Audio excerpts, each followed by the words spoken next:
The other day, as I watched the morning news, I noticed another police shootings headline scroll across the bottom of the screen. Policemen were once again in trouble, this time for shooting a man who was threatening them with a razor blade. I thought to myself, how has it come to this? At what point did it become necessary to use guns to take down so many suspects?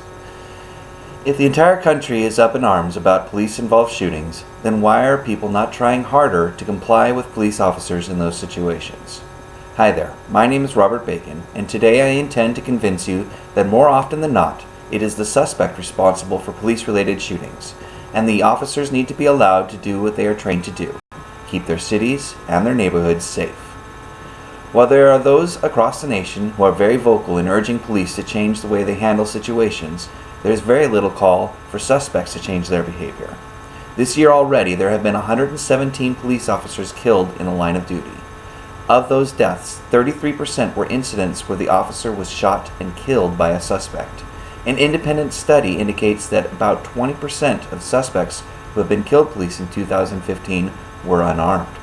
This means that 80% of those shot by police have had a weapon of some kind.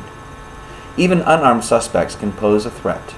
Eric Garner, the man in New York who died after being choked by one of 5 police officers that it took to restrain him, had every opportunity to not resist arrest, but chose to give the police problems. At 6'3" and 350 pounds, the actions taken by the police officer may not have been warranted, but Garner was a big man. To me, it is evident that adequate police force is not really the issue. 1/3 of line duty deaths this year have been shooting deaths.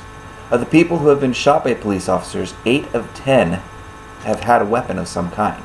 With this in mind, America needs to start working on the basics of respect. It needs to be taught in the schools that this is what the police are trained to do. Act appropriately. They are trained that if they see a weapon, it may already be too late. Be respectful to police officers because they're given the authority to handle situations with force if necessary. It needs to be taught in homes. Even if you feel that police brutality is out of hand, make sure your children grow up knowing that there are certain behaviors that could get them shot and killed in a police situation.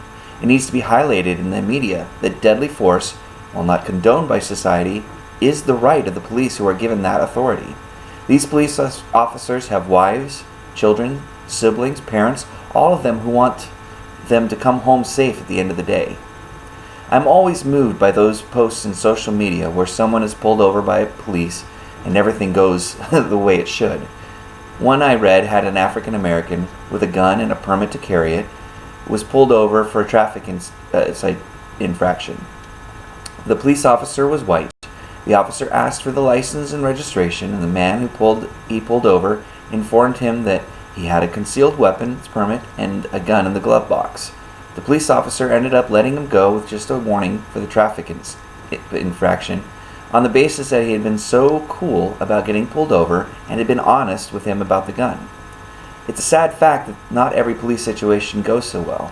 Instead of clamoring for more training for police officers, who are already simply following the training they've already received, perhaps society needs to point their training finger inward. There's an old sports adage that says, don't let the refs dictate the outcome of the game.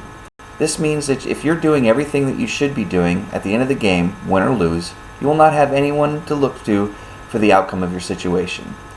This can be said for police situations as well. If you're doing everything you're supposed to in a police situation, not threatening people, not carrying a weapon, not resisting arrest, your situation will have a much better outcome.